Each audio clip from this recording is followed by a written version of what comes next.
The Supreme Court is unable to give a satisfactory explanation of who is really white. If the Supreme Court can't figure it out, if it's not based on skin color, it's not based on racial designation like Caucasian and Aryan, what is it really based on? You should ask these questions. Hi, I'm Danielle Romero, and I'm so glad you're here with me again on my channel where I have been digging into what makes someone American and questions of identity and belonging. How malleable is race in America? Can the color of one's skin be bent and contorted to fit the whims of legislative semantics and judicial pronouncements? It's a compelling question with a history that stretches back for more than a century here. And the case of Ozawa versus the United States offers a striking illustration on how race can become a contortionist act.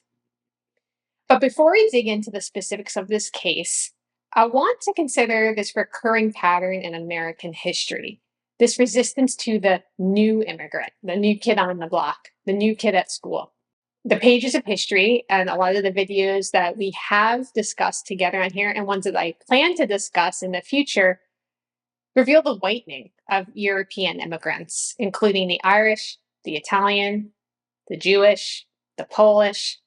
And fast forward even to the 1930s, Mexican Americans found themselves swept up in this cycle. Of course, these transitions were not smooth. How could they be when so many people were so visibly different from the existing white population? And the case of Southern Italians and Sicilians really underscore this point. Their darker skin tones complicated their racial categorization, causing a little hiccup on their road to whiteness. What about Asians? Could they fit neatly into the box of either free white person of good character or persons of African descent? Remember, by 1870, those were your two options. If you wanted to become an American citizen, you had to prove that you were either a free white person or that you were of African descent. The early 20th century resoundingly answered Asians no. But still, some attempted to claim whiteness in their pursuit of American citizenship.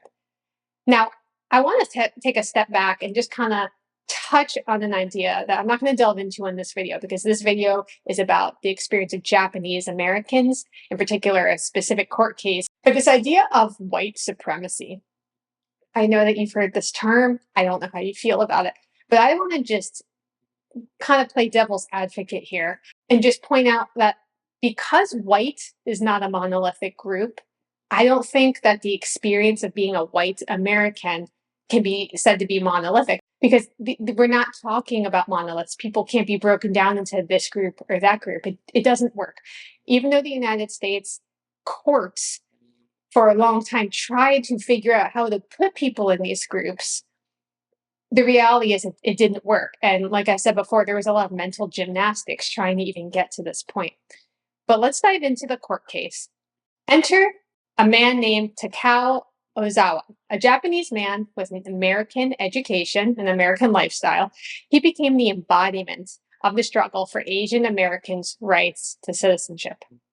He had 2 decades of residence here in the United States, a family that spoke English at home, and a strong commitment to American values. And he was, for all intents and purposes, an American, and he saw himself as such, but he just wanted to make it official.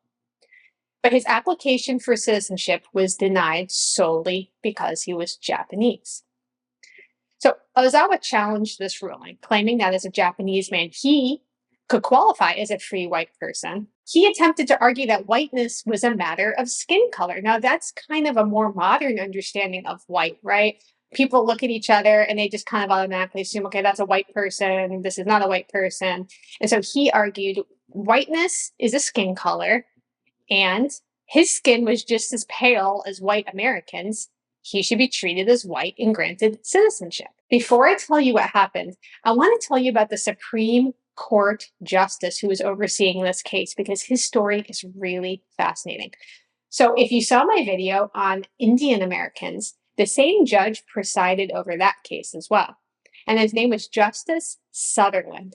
And he himself was an immigrant. His family immigrated from Britain when he was about 1 or 2 years old. So he was an immigrant, but he obviously now was a citizen. and he was a Supreme Court justice deciding cases on citizenship.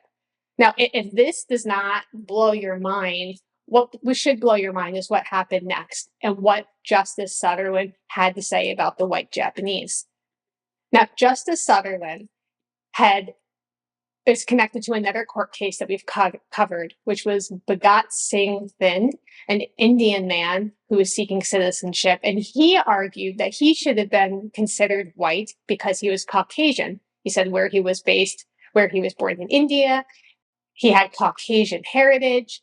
And if he was Caucasian and he was white, well, Justice Sutherland said you can be Aryan and Caucasian, but it doesn't make you white. And he denied Singh's citizenship. But in this situation, Justice Sutherland denied Ozawa's claim that he was white because he said whiteness only extended to the Caucasian race. Wait a second. So this same justice said that Bhagat Singh Thind, that he agreed with him that, okay, he could be Caucasian and Aryan, but he wasn't white, so he couldn't be a citizen. And here, he's telling Ozawa that even though your skin color is white, you don't count as Caucasian, so you're not really white. This is insane. The mental gymnastics to deny someone citizenship. I don't think this person could define white if he tried. Because if it's not a skin color and it's not about being Caucasian, then what is it really? And this is a really important question for today. So let's dive in a little bit more into the details of Ozawa's life in the court case. So this was a period that was rife with anti-Asian sentiment, which in the end ended up culminating in the internment of Japanese Americans during World War II. And remember, Italian Americans and German Americans were also held in internment camps during this time. A Washington state law prohibited Japanese people from owning property, and it was upheld as constitutional by the Supreme Court. This is the world that we are dealing with right now. Now, it's worth noting that the delicate tiptoeing around the issue of race in the Supreme Court's ruling was that the justices were careful to avoid directly labeling Japanese individuals as racially inferior.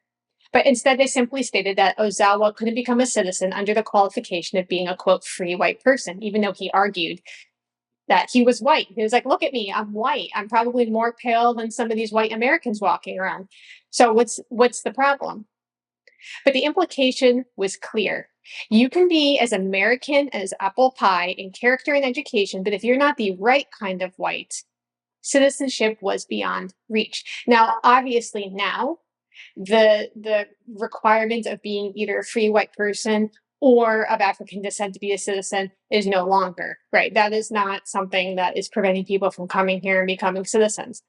But I think there's still a holdover with this terminology that I just take umbrage with. I take umbrage with this. And even here, the Supreme Court is unable to give a satisfactory explanation of who is really white. If the Supreme Court can't figure it out, if it's not based on skin color, it's not based on racial designation like Caucasian and Aryan, what is it really based on? We should ask these questions. Now, this judicial decision had far-reaching consequences, as any Supreme Court opinion or decision will.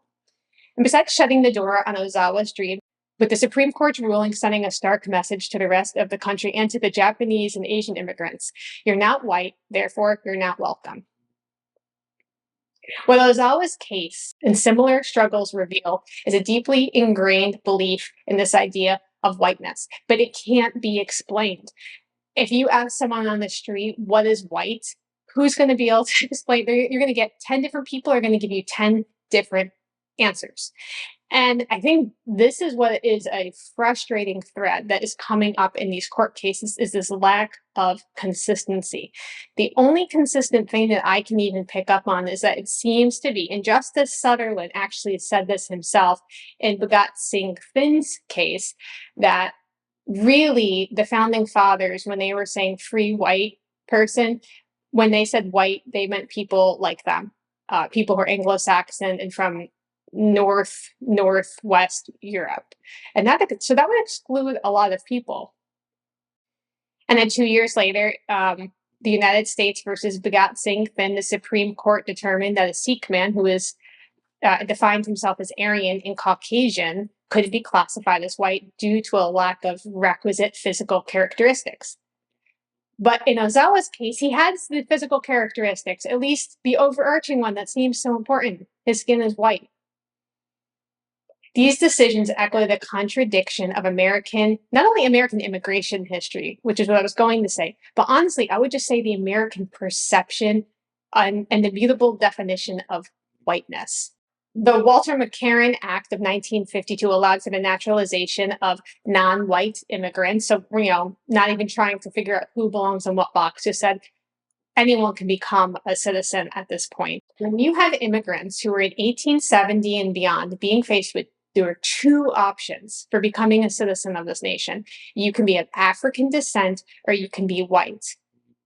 For a lot of these people, it's going to be obvious that they do not have African ancestry. So they have to try to squeeze into this white box, or no dice, they're out. It would be next to impossible for some of these folks to even argue that they were African in order to get in. And it was be much easier to argue that they are white, which is a much looser construct. It's a much looser idea, because the 1870 documentation doesn't say white or black. It says white or African, and it's designating the continent of Africa and saying if you are from the continent of Africa or you have lineage from the continent of Africa, you are eligible to become a citizen. But what is white? Who is white? Are the Japanese going to be able to argue that they're African? Of course not. But white? That doesn't really mean anything. They might be able to get away with that one. So it's something that I've been kind of wrestling with as I'm working through these court cases and looking at the documents. So let me know what you think about this, and let me know who should I do next. Let me know what group I should look into next. And if you are interested in learning a little bit more about your own family story, I just launched a really awesome masterclass online. It's a 40-page workbook, and it has 5 videos that go along with it to kind of take you from not having any family history saved to having things saved, being able to share it, and being able to repeat the process again. And it's called Be a Good Ancestor. And so if you're interested in that, you can go to NewYorkToNashville.com, and I'll leave a link to it below. We'll see you soon.